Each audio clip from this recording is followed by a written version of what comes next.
So we're starting our first session, which is hosted by the Swedish Association for Sexuality Education, RFSU. RFSU is an NGO that aims to spread a knowledge-based and open view of sexuality and relationship issues to overcome prejudices, bridge knowledge gaps, and improve sexual health and well-being. They run programs in Sweden and internationally to promote SRH rights. In this plenary session for youth and comprehensive sexuality education, we will discuss to understand how CSE can educate young people to make informed decisions and build healthy relationships. Secondly, to highlight the importance of supporting government policies and CSO involvement in creating safe and inclusive educational environments. Thirdly, to promote cultural sensitivity, emphasize the need for CSE programs that respect cultural diversity and engage youth. Therefore, our moderator for this session is Ms. Shalani Palyabodhana. Ms. Shalani is the Director of Programs at Youth Advocacy Network Sri Lanka. She is also an attorney at law with a law degree and master's studies in human rights from the University of Colombo, a feminist activist specializing in SRH, gender and disability rights. She was formerly with Sri Lanka's Family Health Bureau and Ministry of Justice. She now leads programs at the Youth Advocacy Network Sri Lanka and Delete Nothing. Please join me in welcoming Ms. Shalani Palyabodhana and a distinguished panel of experts. This session is going to be on a very interesting topic. It's about young people and comprehensive sexuality education. Comprehensive sexuality education in Sri Lanka has been a topic that has garnered a lot of interest of late. So today we thought of having a more in-depth discussion with the duty bearers who hold the responsibility of maintaining the standard, delivering also of comprehensive sexuality education in Sri Lanka. So before we go into the discussion, I'm going to introduce our distinguished panelists. We have first Mr. Dhammika Kodituakku. Mr. Dhammika Kodituakku is a director of the Department of Teacher Education at National Institute of Education. He is also the head of Health and Physical Education Unit of the National Institute of Education. With over 30 years of experience in physical education and health promotion, he has contributed significantly to curriculum development, research, and publications aimed at improving school health and fitness. Then we also have Ms. Ganga Dilhani. Ms. Dilhani is a Director of Education at the School Health and Nutrition Branch of Ministry of Education. With a PhD in Education Supervision in progress and also 2 master's degrees. Her expertise spans in education management, policy and global educational trends backed by extensive experience in science and educational reform. Next, we have Dr. Ganga Jayasena Thennakoon. Dr. Ganga graduated from Faculty of Medicine, University of Colombo in 2011 and has completed her MSc in Community Medicine in 2022. Presently, she is reading her MD in Community Medicine and is currently attached to the Health Promotion Bureau. Working in the field of health communication on CSE, she has multiple research publications with international and national level recognition, and she has invested her interest in public health related to reproductive health. Last but not least, we have Mr. Hans Vilimaria. Hans has led the Grassrooted Trust since 2010, focusing on re-education and combating gender-based violence. Grassrooted Trust operates in Kurunegala, Sri Lanka, partnering with local organizations to support vulnerable communities. In 2023, they launched a program addressing harmful masculinity through mindfulness and collaboration with police and health authorities. So as you can see, we have a panel with extensive experience and expertise on comprehensive sexuality education and its peripheral subjects as well. So we are going to start our discussion with presentations from our speakers. So I'm going to hand over the forum to Mr. Dhammika to share his input. Thank you. Today we are focusing about reproductive health and sexual education. Especially, I'm going to explain how to deliver in our school system. You can see my presentation content, but I am not going to explain all the things because I have limited time. Especially, I hope to focusing in our school curriculum and how to improve the reproductive health and sexual education content. Especially, we focusing WHO guidelines prepared to our school health curriculum. Next slide. Um, this is our key stages. Ensure the policy, legal structure and governance mechanism are in place for the sustainable implementation of the school health program. Next one is strengthen to physical and psychosocial safe and healthy school environment that facilitate learning for all students, including the differently abled children. Next one, improve health well-being among all school children and developing them to lifestyle management and factor prevention change agents who would act as messengers and motivator to improve the health of family and society.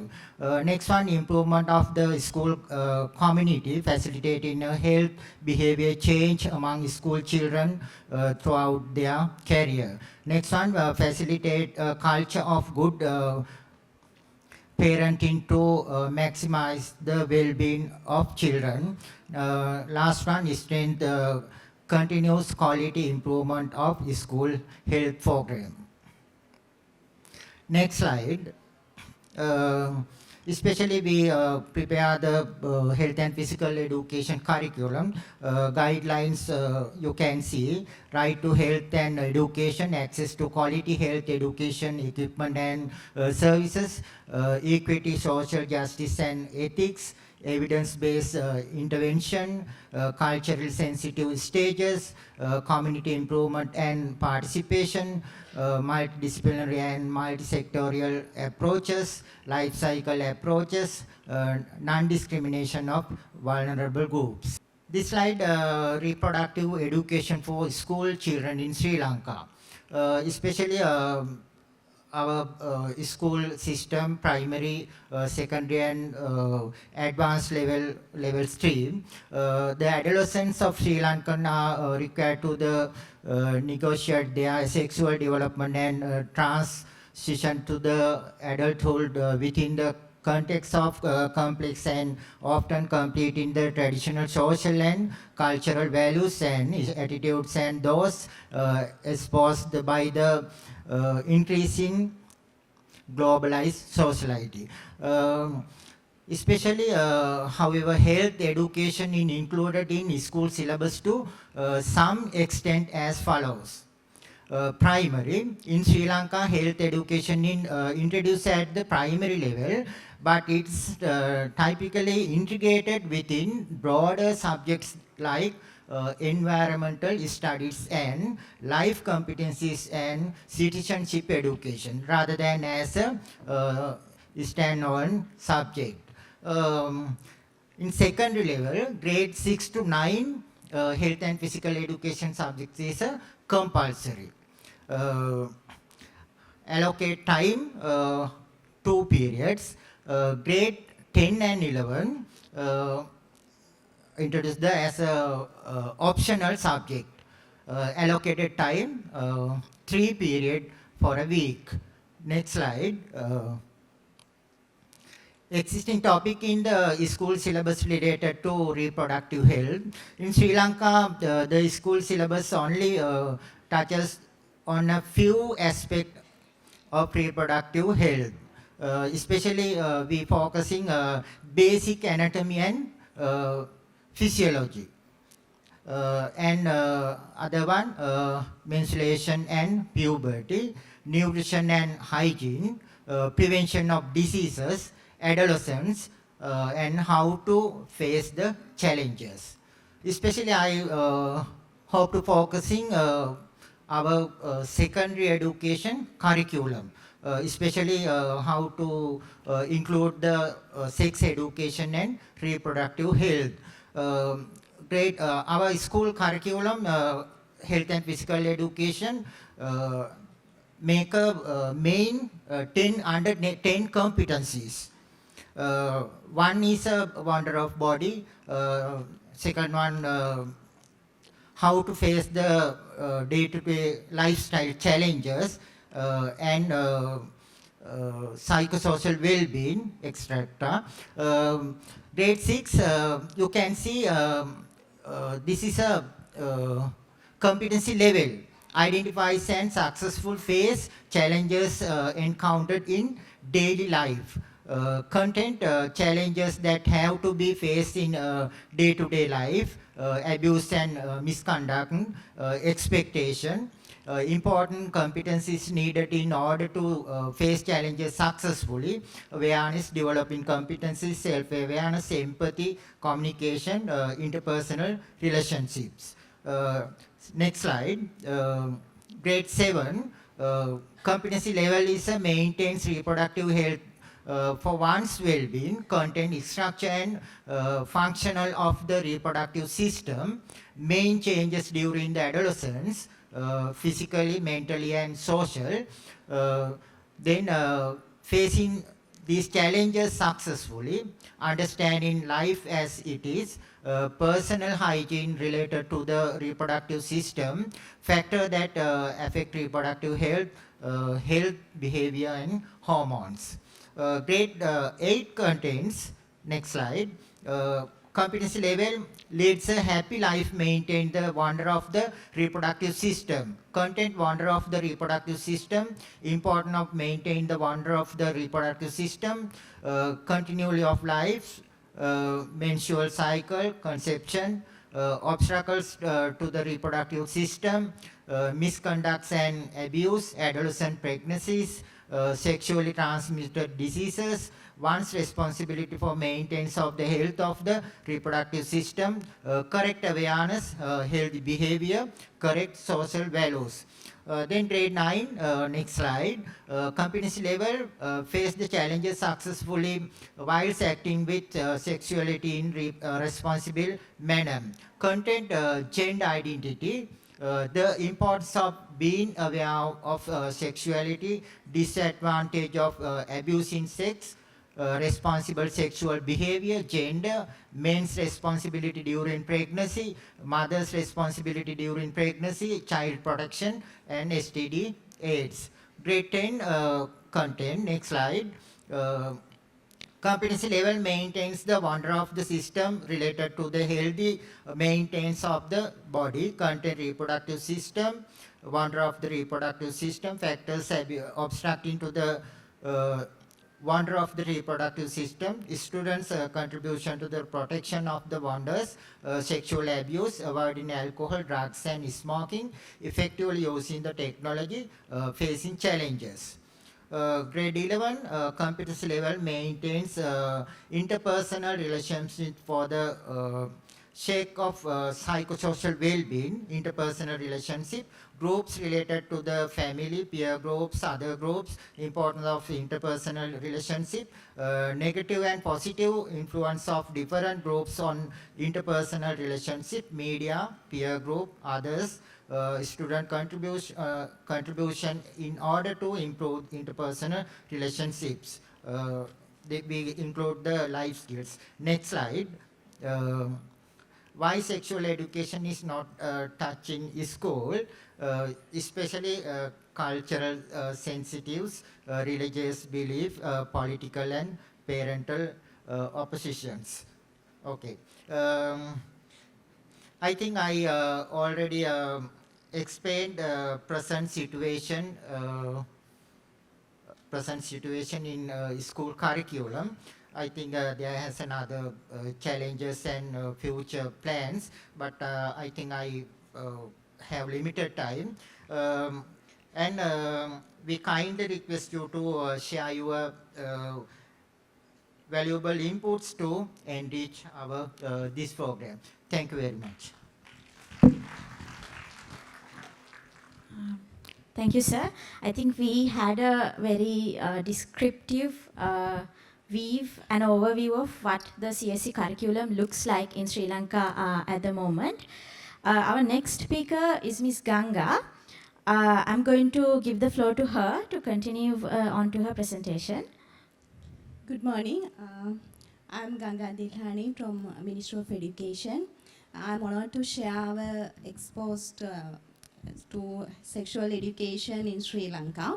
I think this program is essential to ensure all the students grown up with the knowledge and skills to need to achieve their safety, health and well-being. So here we have developed some learning materials apart from the NI, National Institute of Education. They developed the curriculum and Mr. Dhammika explained about the curriculum contents. And to the parallel curriculum contents, we have developed several learning materials. And for that, we collaboratively work with the Ministry of Health and also Ministry of Women, Child and Youth Affairs and non-government organization like UNFPA.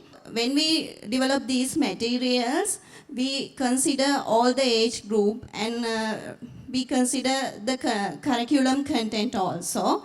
And for grade 4 and 5, content of this book is mainly focusing on personal hygiene and the good touch, bad touch, and also the addiction of digital devices and how to prevent it. And also we talk about the nutrition part also. Reading materials for grade 6 and above. Here we mainly talk about the menstrual hygiene and menstrual health and also the changes in bodies related to their age group. We discuss for grade 7 to 8. Here the content is reproductive systems and also there are changes in their bodies, physical changes and mental changes. And also we talk about the child abuse and how they prevent it. And for the next 14 plus, for grade 9, 10 and 11, here also we talk about all the related topics when we compare with the curriculum, and also we added some recent points we have to discuss with the children. Next part is 14 plus. This book was developed by the publication department, and it is for 16 plus students. That means from grade 10 and above. And here also we discuss the same thing, and in addition we talk about sexually transmitted diseases. And for all these books, we included the helplines. I mean, we know that there are some institutions children can get some help from those institutions, and we include all the contact numbers and authorities for their knowledge. In addition, this year we have distributed vouchers to buy sanitary napkins for 0.8 million girls in our school system. And also with the support of Ministry of Health, we have been conducting training program for all the provinces, that is TOT program regarding menstrual hygiene and menstrual health. Last year we had our school health promotion month. We have a 1 week for sexuality education, and we asked all the schools to do some program for sexuality education in that week. And also Children and Women Bureau, they conducted awareness program for students on child protection with the support of Ministry of Education. And also we are conducting some teacher training program regarding sexuality education, mental well-being. So these are the main programs we are conducting as the Ministry of Education. So I think in concluding all these things, I think we have significant progress in sexuality education in Sri Lanka. Thank you very much. Thank you, ma'am. Next, we are going to Dr. Ganga. She represents Health Promotion Bureau. Health Promotion Bureau looks not just at school-going young people, but also out-of-school youth and the general population as a whole. Dr. Ganga, I give you the floor.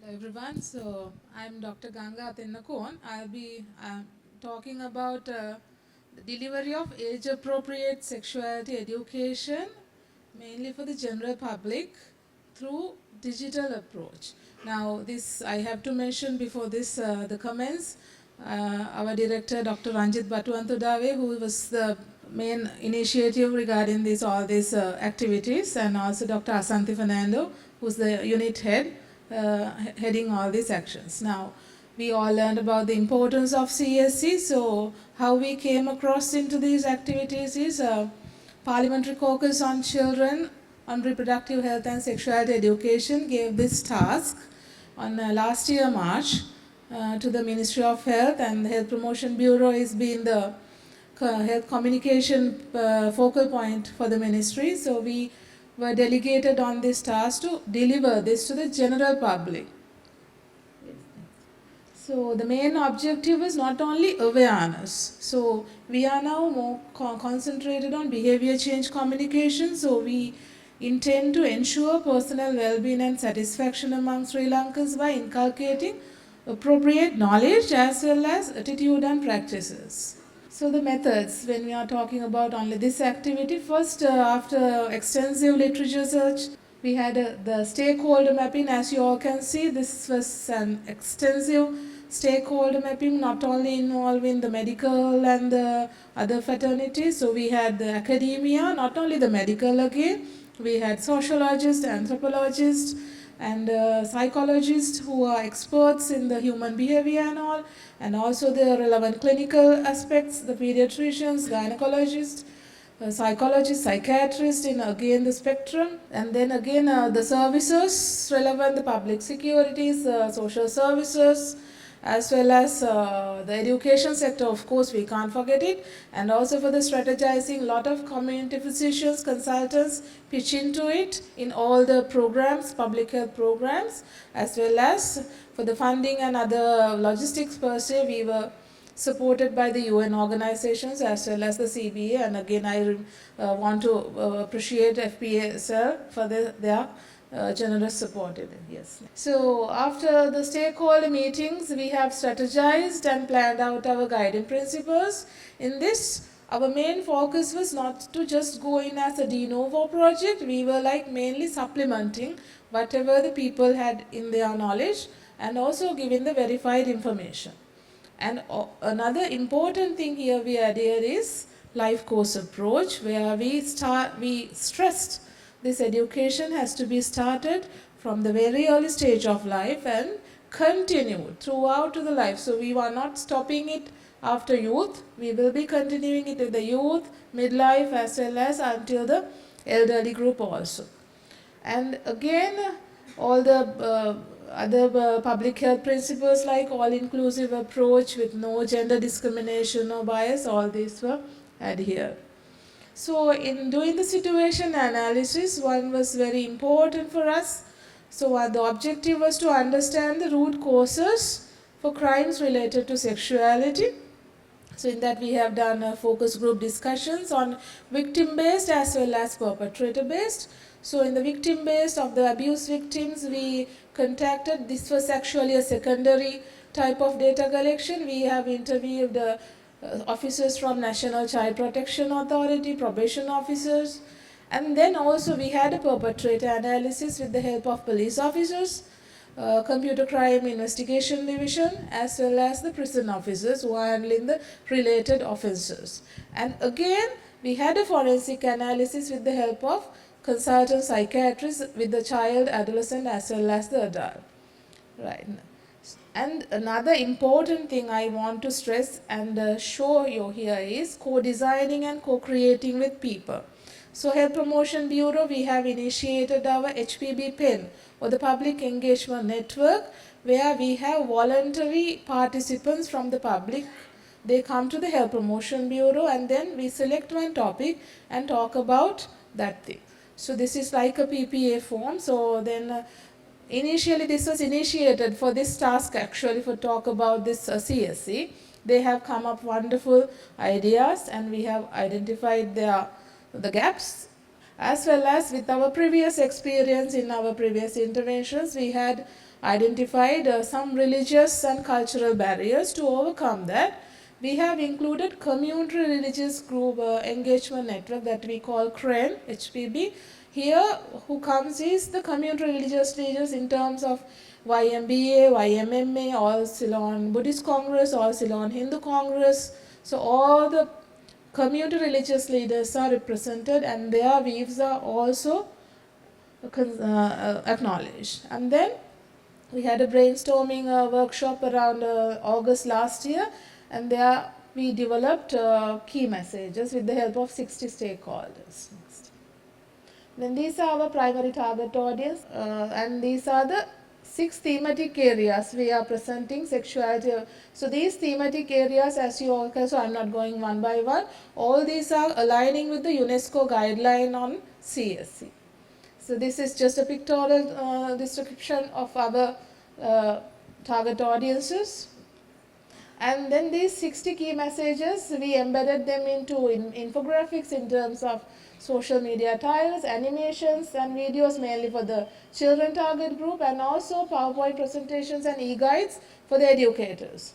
All the material underwent pre-testing on selected target audiences and also tested by the PEN and the CREN group, and then finally got the approval from the Ministry of Health. So this is just to show you how we have gone extensive criticism of all these things and how it has been developed, even the picture and all. Right. Next. So this is the pre-testing. Next. And then all these things were launched. Now this is a social media campaign. This was launched on this year March in 6 platforms: Facebook, Insta, YouTube, X or Twitter, TikTok, and then LinkedIn. You can search this under the theme Let's Learn Live. So it's throughout all these 6 platforms are there in the internet right now. Yes. So this is showing you the process summary, the extensive one, how we have systematically approached. Right now we are in the monitoring part. Evaluation will be done next year after completion of 1 year. So it's just showing you with some monitoring results. Over 3 months of launch, we have reached about 1.6 million reach in Facebook with 150,000 engagement, and the Insta also has around 120,000 reach.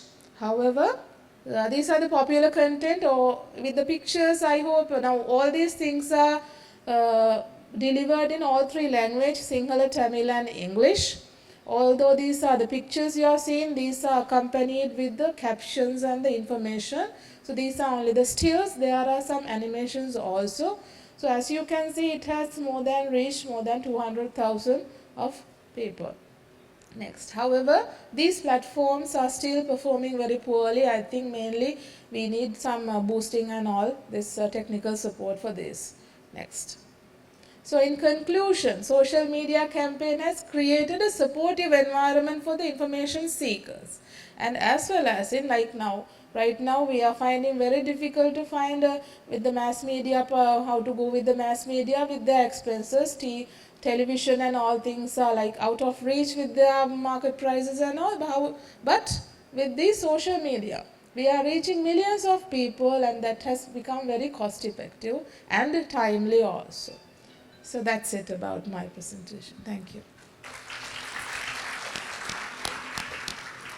Thank you, Dr. Ganga. Last but not least, I'm moving to Hans. My question to you would be, what has the civil society been doing in terms of progressing and advancing comprehensive sexuality education of young people, and what have been your experiences in your day-to-day work as a civil society and an activist working on this specific area? So my initial response as civil society is that we have come up against, we have certain challenges.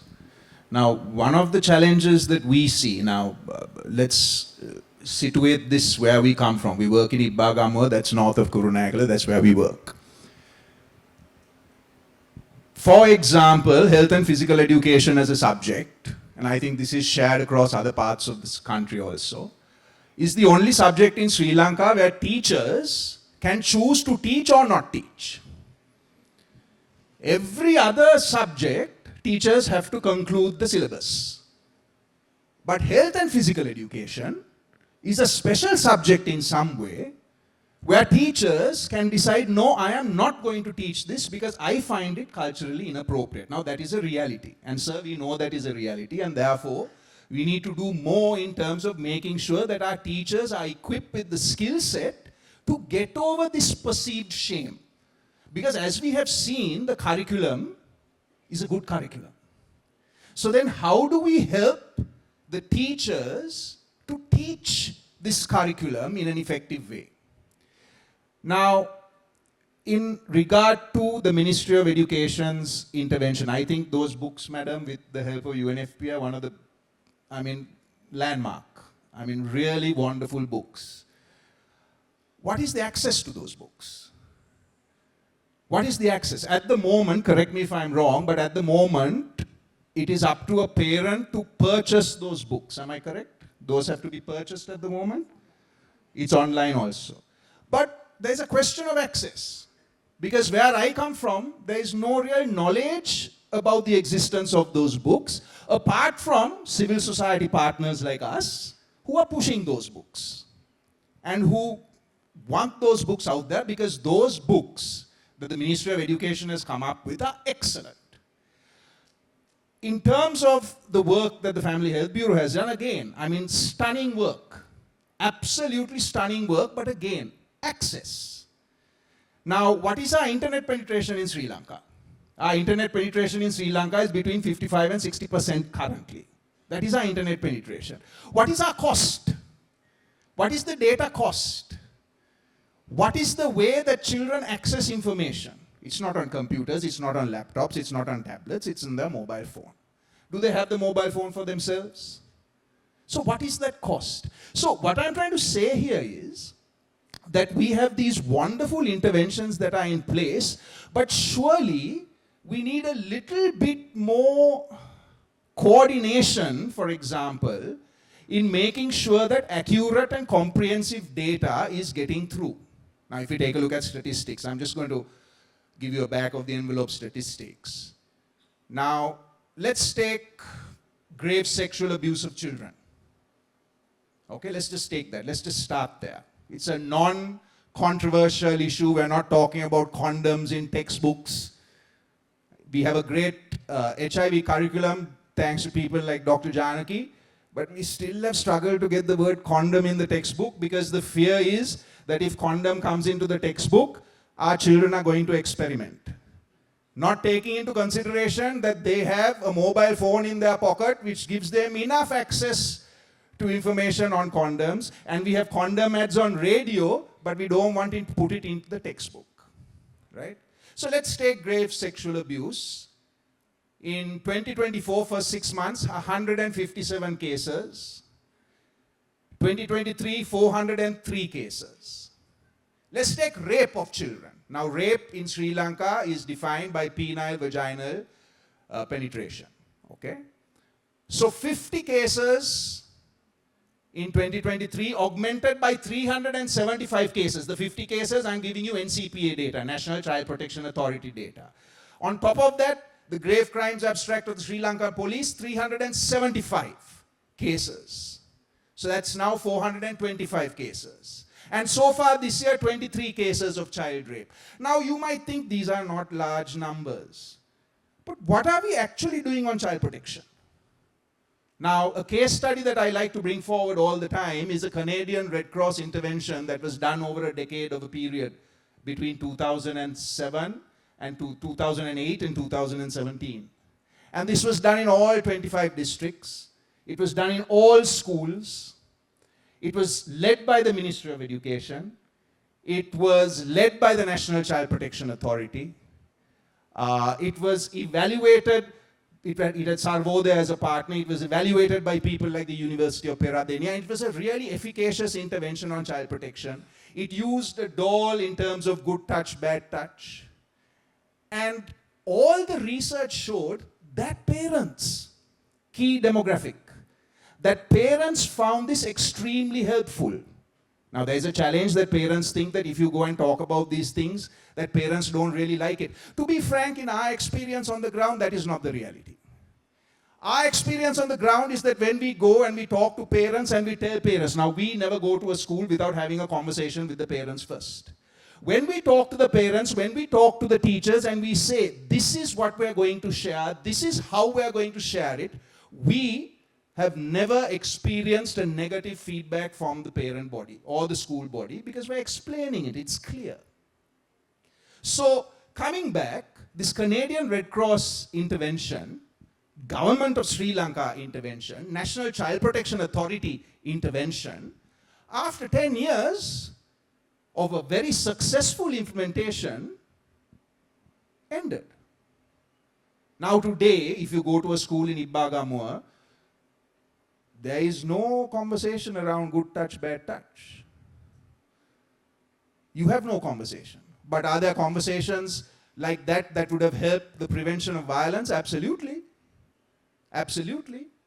So child sexual abuse is a reality, we know that.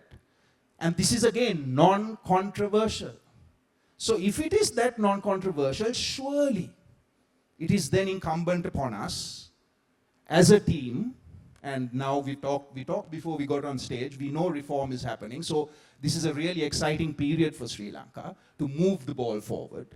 And we know that the Ministry of Education is talking with the National Institute of Education. You have the expertise, you have the research that Family Health Bureau has done, for example. So you have all that happening. So this is a real good opportunity for us to come together as civil society and government and to see how we can actually move this ball forward, to use a rugby term, and make sure that our children are not let down at the grassroots. Thank you, Hans.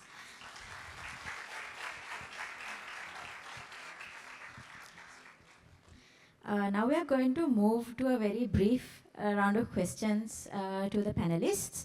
And in the interest of time, I request the panelists to keep the answer to a very brief answer so that we can later open the floor for questions and answers from the audience as well.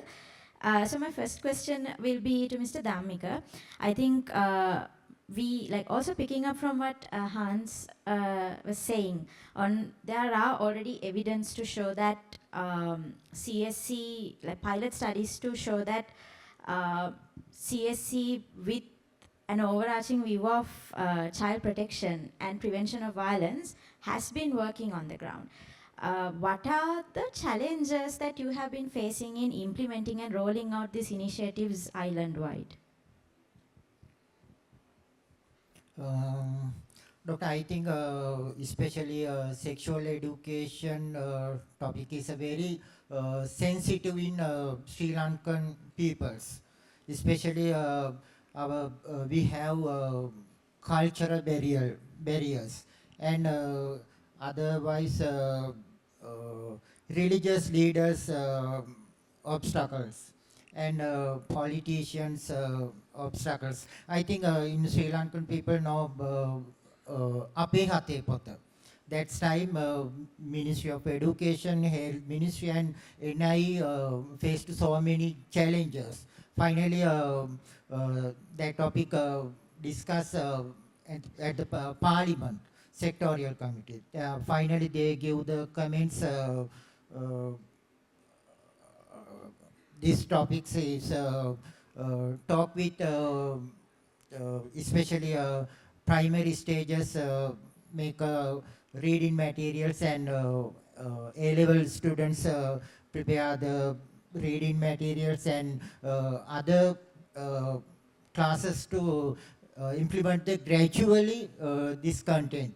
And other thing we have other problem is we haven't trained teachers, uh, lack of the teachers. In Sri Lankan secondary school has 7,000 secondary schools, but we have only nearly 5,000 trained teachers. Other schools, so many teachers, especially teach this subject like Sinhala teacher or Buddhism teacher, like etc. And otherwise, we haven't uh, uh, good quality inputs. My next question would be to Ms. Ganga from Ministry of Education.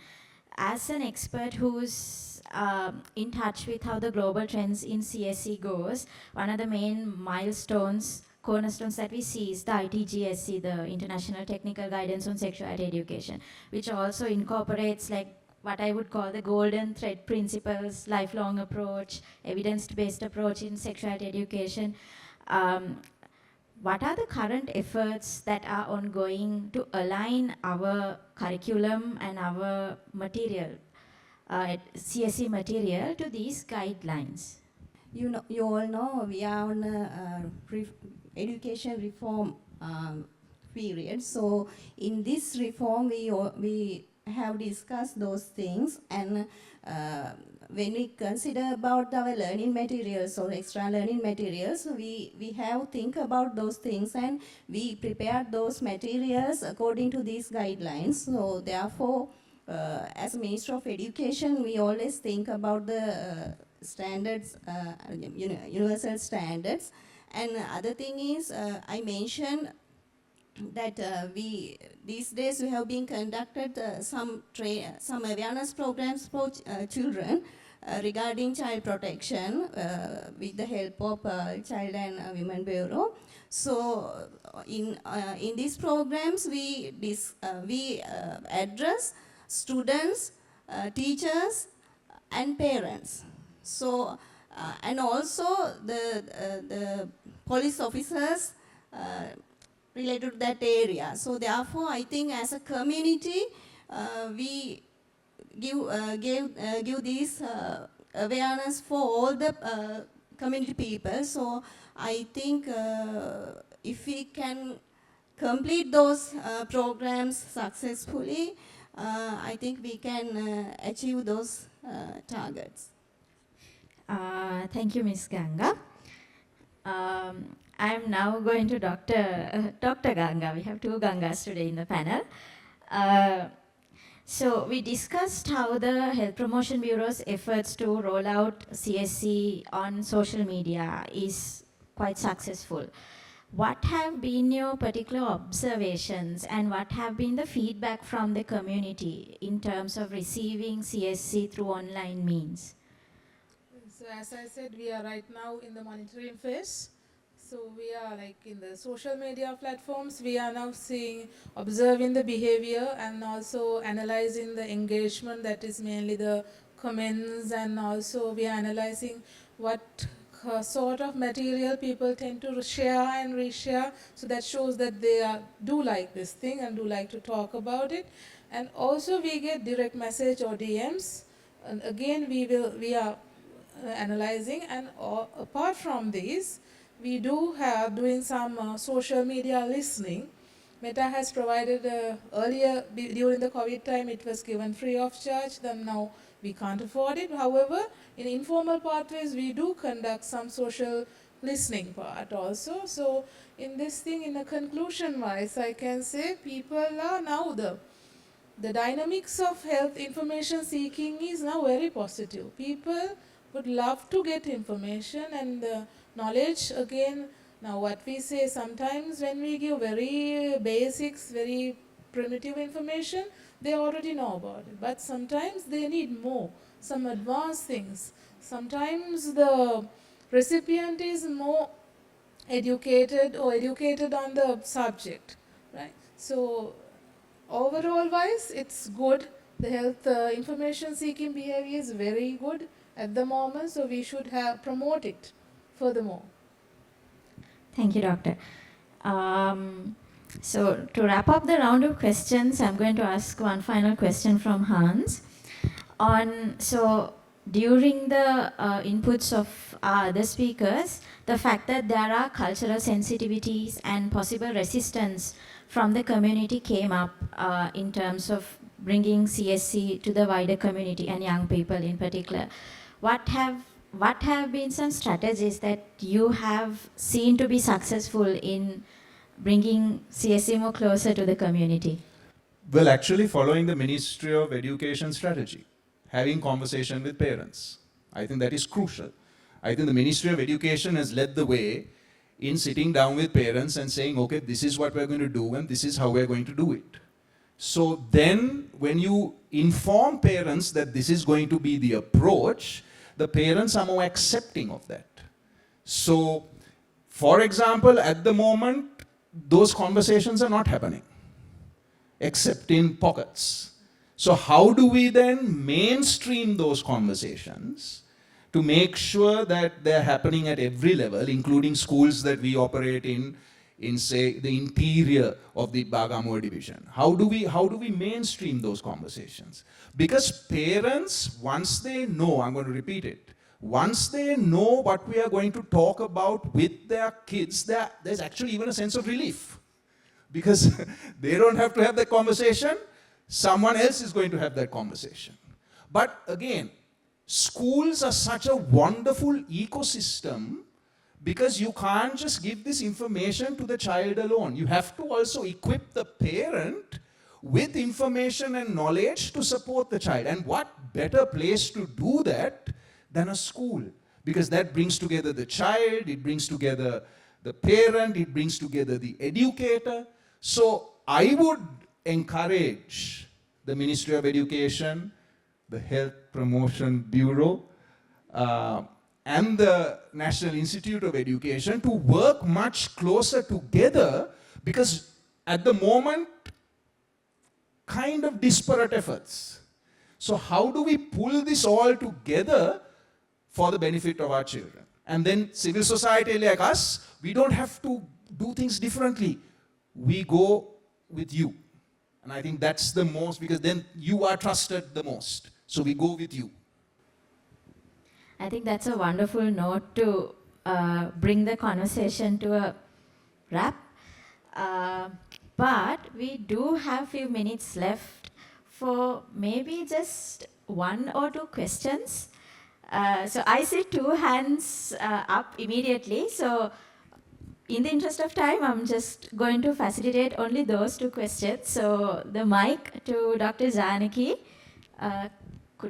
and Pava.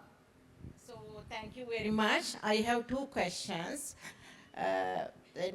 We understood most of the things. It has been covered in the existing curriculum, except few things.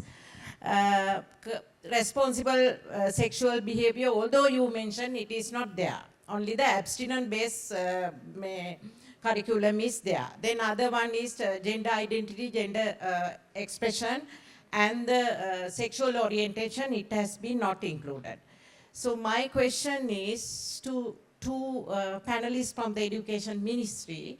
So then Mr. Dhammika showed there are a lot of barriers to include the comprehensive sexual education, especially political people as well as the policy makers. What is the Ministry of Education advocacy plan to advocate them for the next curriculum? And also we understood there are, although this curriculum is included everything, but delivering to the student is really problematic. It is not skill-based at all. So what is the teacher training program? Teacher training is not the Women's Ministry, Ministry of Health. I think you should take the leadership.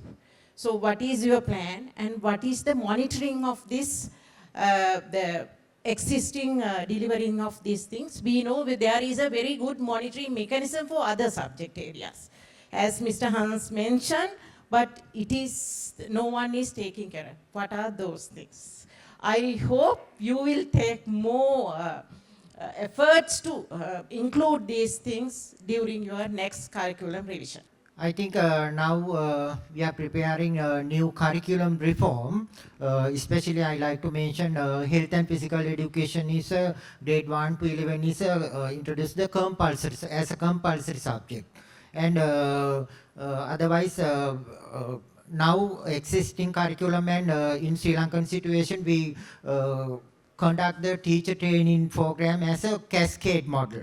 Cascade model mean we train ISAO director. Then after that they goes to their zonal or district and they train their teachers. But it is not successfully.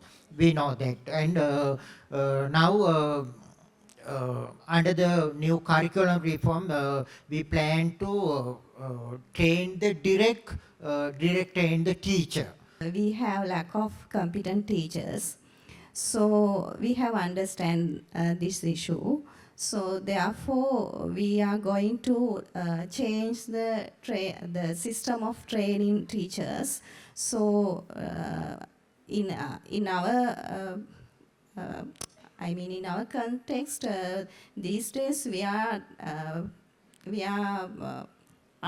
identifying the resource team from the provinces, and this includes persons from Ministry of Health and other related organizations, and we are going to give the message directly to the province or zones. So I think if we can, the thing is we have lots of challenges, mainly financial issues.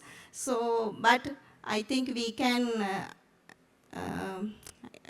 with the support of other agents, other organizations, I think we can come across all the issues. If we can come across all the issues, then we can continue it, I think, successfully.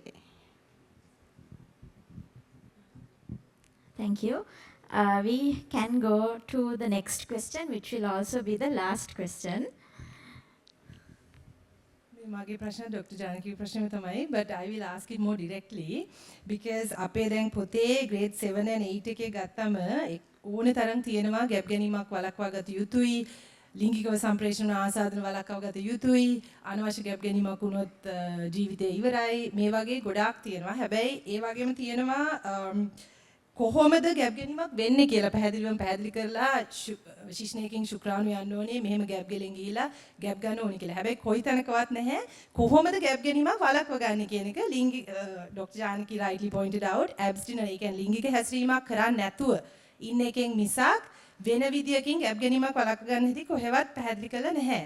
ප්‍රශ්නේ තමයි මගේ අහන්න ඕනේ, දැන් review එකක් එනවා නම් අඩුම තරමේ කොන්ඩම් එක සහ ECP ගැන දැනුවත් කරන්න ඇතුල් කරන්න උත්සාහයක් තියෙනවද?